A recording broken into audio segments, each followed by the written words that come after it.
안녕하세요. 제가 늘 시청하며 은혜를 받는 CGN TV의 직원 여러분들과 하나님 말씀을 나눌 수 있는 기회를 주신 주님께 영광을 돌려드립니다.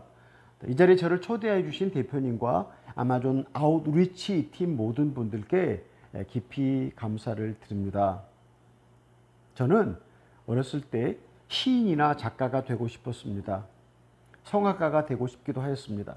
만일 제 꿈이 이루어졌다면 지금 어떻게 살고 있을까 생각하여 봅니다. 제가 원하고 바라던 꿈은 이루어지지 않았습니다. 그런데 한 번도 생각해 보지 않았던 아마존 선교사로 평생을 살고 있습니다.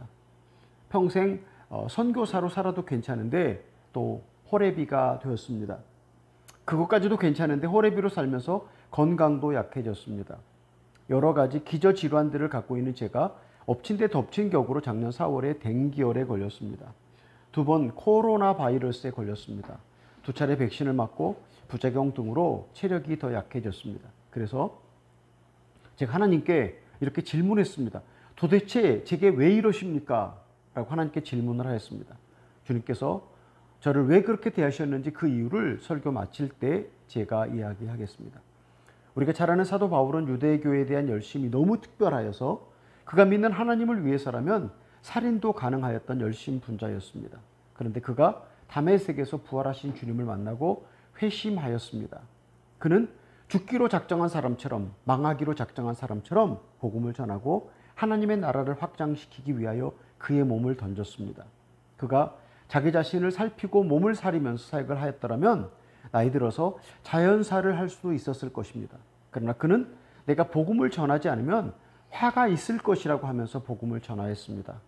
그가 가는 곳마다 분란이 일었고 핍박이 있었습니다. 우리가 읽은 본문 고린도후서 1장을 보면 그의 고난 일부를 헤아려 볼 수 있습니다. 그가 얼마나 고생이 심하였으면 힘에 지나도록 심한 고생을 하여 살 소망까지 끊어졌을까, 마치 사형 선고를 받은 것 같았을까 생각하여 봅니다. 성경에 나오는 하나님의 사람들의 인생을 한번 살펴볼까요? 구약 성경의 모든 선지자들, 주님의 지자들과 초대교회 교인들, 사도 바울과 같은 맥락의 삶을 살았습니다. 우리 주님 예수 그리스도가 살았던 삶을 지자들이 그대로 살았습니다. 가진 것도 다 버리고 더 아래로 낮은 곳으로 복음을 삶으로 살아내기 위하여 하나님의 나라를 확장하기 위하여 죽기로 작정한 사람들처럼, 망하기로 작정한 사람들처럼 아래로 내려가는 인생을 선택하였습니다. 그들도 인간이었는데 우리처럼 좀 더 편하게, 행복하게, 다른 사람들에게 무시받지 않고 존경과 명예, 권력을 갖고 살고 싶은 마음은 없었을까? 그들에게도 우리 같은 동일한 본성이 있었을 것입니다. 그러나 그들은 세상이 추구하는 가치관, 탐욕으로 얼룩진 세상의 문화를 따라가면 주님을 사랑할 수 없음을 알았습니다. 그래서 탐욕과 우상으로 물든 세상의 가치관을 거부하였습니다. 우리가 지금 이 시대의 눈으로 보면 사도 바울, 우리 주님, 하나님의 사람들은 인생이 완전히 망한 사람들입니다. 맞습니까? 그들이 가진 신앙 때문에 그들은 인생이 폭삭 망한 사람들입니다. 혹시 이 설교를 듣는 분들 중에 나도 사도 바울처럼 하나님의 사람들처럼 신앙 때문에 인생이 폭삭 망해도 좋습니다. 그럼에도 불구하고 저는 주님을 사랑하고 싶습니다. 그런 분 있으십니까? 우리가 하나님의 말씀으로 믿는 성경을 뒤집어 놓고 보면, 성경의 가치관으로 보면 사도 바울과 하나님의 사람들은 진실로 성공하였고 승리한 사람들입니다. 그들이 죽기로 작정한 사람처럼, 망하기로 작정한 사람처럼 걸어간 것이 축복이었습니다. 그런데 왜 우리는 주님을 믿고 성경을 하나님의 말씀으로 믿는다면서 그들이 걸어간 그 길로 걸어가지 않으려고 합니까? 왜냐하면 세상을 주님보다 더 사랑하고 세상 가치관에 눈이 멀었기 때문입니다. 그래서 인생이 망하는 것이 축복임을 보지 못합니다. 장님이 아닌 사람, 성경을 뒤집어 놓고 보는 사람, 바른 가치관을 가진 사람은 지금은 내 인생이 모두 망하더라도 저는 주님을 사랑하고 따르고 헌신하겠습니다라고 고백합니다. 리차드 로라고 하는 영성가는 우리 인생의 추락과 실패와 몰락이 우리를 위로 올라가게 만드는 것이다 라고 말합니다. 20세기 최고의 카톨릭 영성가로 불려지는 토마스 머튼은 이런 말을 하였습니다. 어떤 모양의 사람이 되어도 좋다. 그러나 무슨 대가를 치르더라도 피해야 할 것은 성공이다. 세상에서의 성공을 피하라. 주님을 따라가라 하는 말입니다. 어떻습니까? 이런 말에 동의가 되십니까? 동의가 잘 안 되시죠? 동의가 잘 안 되는 것이 정상입니다. 주님은 우리에게 나를 따르라고 하셨습니다. 독일의 천재 신학자 본회퍼는 나를 따르라는 주님의 부르심은 나와 같이 죽으러 가자라고 초대하는 것이라고 이야기합니다. 이 시대 탐욕에 물들은 가치관이 아닌 성경의 가치관을 따라 살며 이 땅에서 주님의 나라를 경험하고 하나님의 나라를 확장하다가 주님을 만나러 영원한 나라에 들어가시기를 간곡히 바랍니다. 그런데 누가 망하는 것을, 고난을, 손해를, 질병을, 사고를 좋아합니까? 저도 좋아하지 않습니다. 그런데 왜 망하는 것이 복이라고 설교를 하는가? 모든 사람들이 추구하는 이 땅에서 성공을 경계하라고 말씀드리고 싶어서입니다. 우리가 원하지 않는 실패와 몰락이 올 때 잘 받아들이라고 미리 알려드리고 싶어서입니다. 우리 인생이 망하는 큰 고난이 올 때 우리는 죄인임을 알게 됩니다. 고난이라는 태풍 속에 들어가면 우리 안에 들어있던 죄성이 모두 드러납니다. 요한 1서 2장 15절로 17절에서는 세상을 사랑하지 말라라고 이야기합니다. 그런데 고난 속에서 내가 세상을 얼마나 그동안 사랑하였는지 드러납니다. 내가 주님을 구주라고 고백하면서도 내가 내 인생의 주인으로 살았던 것이 나타납니다. 더 큰 죄는 그동안 내가 교회 나가고 헌금하고 11조하고 선교사 도와주고 전도하고 교회를 열심히 했습니다. 내가 이만큼 공적이 있으니까 저를 구원해 주십시오 라고 권리를 주장합니다. 저는 제 집사람이 암 선교를 받고 치료를 받을 때 마음속에 이런 마음이 일어났습니다. 내가 선교사로 복음을 전하고 무시와 천대와 핍박을 받고 죽을 고비를 수도 없이 넘겼습니다. 그러니 내 공로를 보시고 내가 한 일 때문에 제 집사람을 치료해 주셔야 되지 않겠습니까? 그런데 그 기도가 이루어지지 않자 내가 하나님께 어떻게 했는데 하나님 제게 왜 이러십니까? 라고 질문이 생겼습니다. 우리에게 큰 고난이 덮치면 하나님의 존재까지 의심이 됩니다. 도대체 당신이 살아있기나 합니까?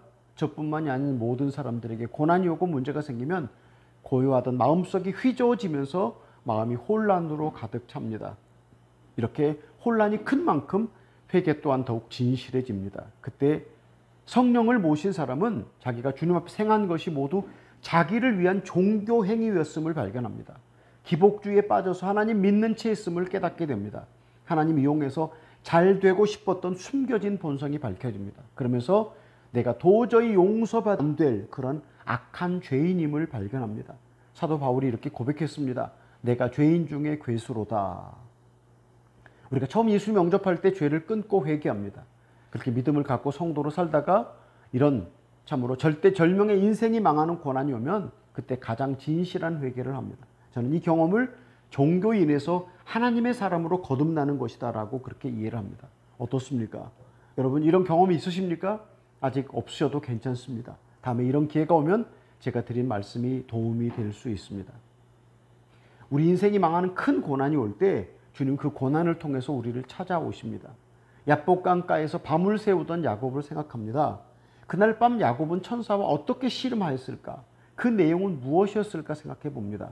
하나님, 제발 형님으로부터 저를 살려주십시오 라고 밤새 기도하였을까? 그래서 새벽녘에 천사가 너가 이겼다 라고 하시면서 야곱의 이름까지 바꿔주셨을까? 그랬다면 야곱은 야복강 후의 인생 여정에서도 계속 그가 가진 꼼수로 인생을 살았을 것입니다. 그런데 그날 밤 이후로 야곱은 다시 범죄하지 않았습니다. 그날 밤 야곱의 기도는 자기 본성을 꺾는 기도를 하였을 것입니다. 자기 꼼수, 술수를 하나님께 드렸습니다. 자기 의지를 완전히 포기하였습니다. 그때 하나님께서 졌다고 하는 표현으로 야곱의 손을 들어주셨다고 믿습니다. 인간이 본성으로 할 수 없는 일을 야곱이 하나님 앞에서 행한 것입니다. 앞에는 형이 400명의 군사를 거느리고 기다리고 있고 뒤에는 삼촌 라반이 있는 상황, 앞으로도 뒤로도 갈 수 없는 상황을 누가 만드셨습니까? 야곱을 궁지에 몰아넣으신 분이 누구입니까? 바로 야곱을 사랑하시는 하나님입니다. 그 절대절명의 기회 앞에서 야곱은 하나님께 두 손을 들고 항복하였습니다. 저는 이런 가정을 하여 봅니다. 그 다음날 에사가 만일 야곱을 죽이려고 하였다면 상황이 어떻게 되었을까? 변화된 야곱은 에서의 칼을 순순히 받아들이고 그것마저도 감사하면서 죽어갔을 것이다 라고 그렇게 가정을 해봅니다. 여러분, 인생 최악의 원수는 누구입니까? 어떤 사람은 부모, 남편, 아내, 자식 또는 직장 상사가 최악의 원수라고 생각합니다. 여러분을 불행하게 하는 사회적 환경은 무엇입니까? 누군가 내 인생을 불행하게 한다. 아니 그 환경이 나를 불행하게 한다. 상처를 주었다. 그러면서 본인을 피해자라고 생각합니다. 그런데 실제로 거듭난 경험이 있는 사람은 최악의 원수가 그 누구도 무엇도 아닌 자기 자아임을 잘 압니다. 인생이 망하는 고난 속에서 하나님과의 대면은 우리 인생의 최고의 원수 그 자아를 죽음에 넘깁니다. 시편 27편 3절 4절을 보면 다윗의 평생 소원이 여호와의 집에서 여호와의 아름다움을 바라보면서 그의 성전에서 사모하는 것이라고 했습니다. 자아가 죽으면 세상 전체가 여호와의 성전이고 하나님의 임재를 느낄 수 있습니다. 직원 여러분, 인생이 망하는 고난이 올 때 우리가 죄인임을 깊이 깨닫게 됩니다. 우리 자아를 죽음에 넘깁니다. 아주 좋은 것 맞습니까? 아멘. 그럼 모든 교인이 인생이 망하는 고난을 통해서 뒤집어 놓고 보기가 가능한가? 가치가 바뀌는가? 중생의 경험이 있는 사람만이 인생이 망하는 고난을 통해서 뒤집어 놓고 보기가 가능합니다. 근래에 감정 코칭이라는 심리학 용어를 많이 듣습니다. 감정을 만져주라는 그런 내용입니다. 주님은 우리에게 감정만이 아닌 우리 전 인격에 찾아오십니다. 우리가 어떠하더라도 그분의 사랑을 입고 우리가 아무것도 하지 않아도 그분께 사랑받는 존재임을 말씀하십니다. 로마서 3장 23절 24절 모든 사람이 죄를 범하였으며 하나님의 영광에 이르지 못하더니 그리스도 예수 안에 있는 구속으로 말미암아 하나님의 은혜로 값없이 의롭다 하심을 얻은 자 되었느니라. 이 전적인 용납의 경험을 가진 사람이 인격적으로 주님을 만난 사람입니다. 교회에 많은 사람들이 모여 있습니다. 술, 담배 끊고 여러 가지 죄를 끊고 교회에 나오는 사람은 많이 있습니다. 성장 과정이 느리더라도 거듭남의 경험이 있는 사람은 생명의 불씨가 마음에 있습니다. 거듭난 교인은 좌충우돌하지만 인생의 실패와 몰락이 찾아올 때 뒤집어 놓고 보기가 가능합니다. 그러나 거듭나지 않은 사람은 아무리 인생의 실패와 몰락이 커도 가치관이 바뀌지 않고 고난에 대한 원망, 하나님께 섭섭함만 커져서 마치 썩어지지 않는 미랄처럼 계속 그렇게 존재합니다. 결국 헛고생만 하다가 인생이 끝나는 것을 봅니다. 저는 주변에 어떤 분들이 너무 큰 아픔을 겪는 것을 보면 간곡하게 기도합니다. 하나님, 크고 아픈 상실만큼 가치관이 변하고 새로운 인생을 살게 해달라고 중보합니다. 매일 십자가를 지는 사람이 인생이 망하는 고난을 통해서 뒤집어 놓고 보기가 가능합니다. 누가복음 9장 23절에 무리에게 이르시되 아무든지 나를 따라오려거든 자기를 부인하고 날마다 제 십자가를 지고 나를 따를 것이니라 라고 말씀하셨습니다. 어떤 사람은 매일 우리 삶에 주어지는 십자가를 지지 않고 거절합니다. 우리가 날마다 져야 하는 십자가가 우리가 살아가는 삶의 환경, 장소일 수도 있고 사람일 수도 있습니다. 저는 한 번도 생각해 보지 않았는데 초자연적인 방법으로 브라질 아마존 선교사가 되었습니다. 아마존에 오기 전 살아서 돌아가지 못할 것이다. 아마존에서 죽으리라고 생각하였습니다. 과거 30년 전 오늘처럼 정보가 없을 때 아마존은 아나콘다가 사람을 통째로 삼키고 인디오 부족들이 창으로 사람을 살해하는 곳, 완전 공해가 없는 야생 동물들과 독충들의 서식지로 알았습니다. 그래서 우리가 경험할 아마존의 환경들이 우리 자아를 죽이기에 좋을 것이라고 생각하였습니다. 그리고 주님과의 연합을 이루기를 원하는 마음을 갖고 아마존에 왔습니다. 우리가 생각했던 것보다 아마존에 살아내는 것은 훨씬 어려웠습니다. 폭염의 더위, 잠시도 가만두지 않고 물어대는 독충들, 낮에는 80도, 저녁에는 90도까지 올라가는 습도, 말라리아와 댕기열 등 많이 힘들었습니다. 그래서 눈물이 줄줄 흘렀습니다. 그러나 우리 속마음은 이 모든 것들을 통해서 자아가 죽을 것을 소망하였습니다. 제 집사람 허은석 선교사는 알러지 체질을 가진 사람이었습니다. 벌레에 많이 물리고 물리면 꼭 성이 나는 그런 체질입니다. 매일 아마존이 지옥처럼 힘들었습니다. 팔과 다리가 소나무 껍질처럼 상했습니다. 그러나 한 번도 제게 한국으로 돌아가자고 말하지 않았습니다. 허은석 선교사는 아마존이 최선의 장소라고 주님께 자신을 드렸습니다. 제 아내는 자기 목숨보다 주님과 아마존 인디오 형제들을 더 사랑하였습니다. 임종하는 마지막 순간에도 본인을 아마존에 매장해달라고 부탁을 하며 주님께로 돌아갔습니다. 허 선교사의 장례식이 아마존에서 치러지고 난 후 우리 도시에서 그 사실을 알게 되었습니다. 우리 도시 시의회가 교회 앞에 도로를 허은석 선교사 도로로 이름을 바꿔주었습니다. 아마존에서 저희 내외는 하나님의 강권적인 은혜로 매일 십자가를 지려고 하였습니다. 굳이 저희처럼 환경적인 어려움이 아니라 관계 속에서 어려움을 많이 경험합니다. 누군가 자존심을 짓밟고 무시하고 손해를 끼칩니다. 우리 삶에는 좋은 일, 기분 좋은 일보다 좋지 않은 일, 속상하는 일들이 더 많이 일어납니다. 매일 반복되는 삶 속에서 십자가를 기쁘게 지고 자신을 부인하는 것을 훈련하는 사람들이 있고 그렇지 않은 사람들이 있습니다. 제가 본 바로는 매일 자신을 십자가에 못 박지 않는 사람은 인생이 망하는 고난이 와도 변하지 않습니다. 주님께서 여러분에게 매일 십자가를 주십니까? 기쁘게 십자가를 지시기 바랍니다. 십자가가 주님의 선물입니다. 바로 오늘 여러분의 삶이 바로 내일 여러분의 삶이기 때문입니다. 내면에서 주님을 사는 사람이 인생이 망하는 고난이 올 때 뒤집어 놓고 보기, 가치관이 바뀌어집니다. 주님과의 친밀한 교제에 우선순위를 두지 않고 사역에 치중하면 그 사역을 주님을 사랑하는 것이라고 오해하고 거기에 온 힘을 쏟아서 주님을 내면에서 찾을 수가 없습니다. 혹시 오해하지 마시기 바랍니다. 교회 생활을 하지 말라는 것이 절대 아닙니다.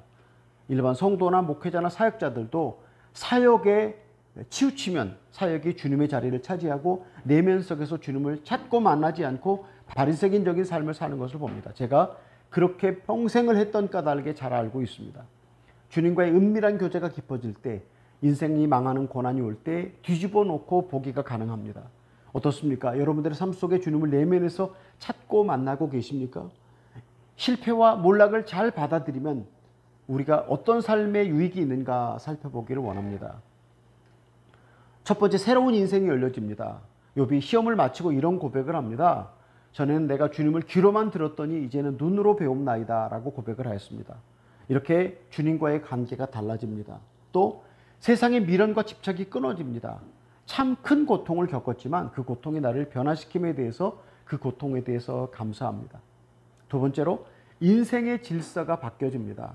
전에는 내가 피해자고 누구 때문에 또는 무엇 때문에 내가 불행하다고 착각했던 그 어떤 사람이 그 상처가 사실은 내 인생의 축복이었음을 발견합니다. 그래서 인생의 새로운 질서를 통해서 미움이 사라지고 새 질서가 형성됩니다. 미움이 사라지는 곳에 악령이 떠나고 항구적인 평안이 찾아옵니다. 세 번째, 인생의 소원을 이룹니다. 고린도서 1장 8절 9절에서 말합니다. 사도 바울의 고백, 내가 겪은 모든 고생이 결국 주님만 의지하게 하셨다. 인생 최고의 행복이 무엇이냐? 오직 주님만 의지하는 것입니다. 다른 표현으로 말하면 우리 인생의 최대 소원, 갈라디아서 2장 20절, 내가 그리스도와 함께 십자가에 못 박혔나니 그런즉 이제는 내가 산 것이 아니요 오직 내 안에 그리스도께서 사신 것이라. 이제 내가 육체 가운데 사는 것은 나를 사랑하사 나를 위하여 자기 몸을 버리신 하나님의 아들을 믿는 믿음 안에 사는 것이라. 우리 인생의 최고의 소원이 이루어지는 것입니다. 제가 설교를 시작하면서 제가 원하고 바라던 꿈은 이루어지지 않았습니다. 한 번도 꿈도 꿔보지 않았던 아마존 선교사로 평생을 살고 있습니다. 평생 선교사로 살아도 괜찮은데 호레비가 되었습니다. 그것까지도 괜찮은데 호레비로 살면서 건강도 약해졌습니다.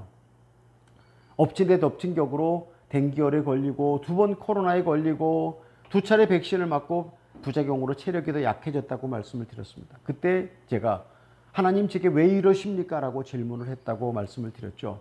주님께서 저를 왜 그렇게 하셨는지 설명을 설교 마칠 때 하겠다고 하였습니다.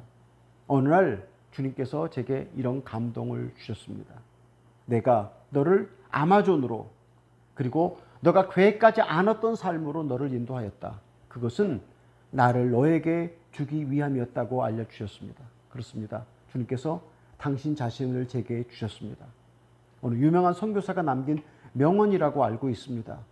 영원한 것을 얻기 위해 유한한 것을 버림은 전혀 어리석은 일이 아니다. 직원 여러분, 인생이 망하는 것이, 실패하는 것이 그리스도 안에서 복입니다. 그럼 인생을 뒤집어 놓고 볼 수 있습니다. 여러분의 사역을 통해 방송이 만들어져서 이 깊은 정글 아마존에서 제가 CGN TV를 시청하며 큰 은혜와 위로를 받습니다. CGN TV를 통하여 하나님께 깊이 감사합니다. 오늘 제 설교를 듣는 모든 직원들께서 성경이 가르치는 바른 가치관을 가지시고 사시기 바랍니다. 그 가치관으로 방송국에서 일하시기 바랍니다. 그리고 이 땅에서 천국을 누리며 사시다가 영원으로 옮겨지시기를 간절히 바랍니다. 감사합니다.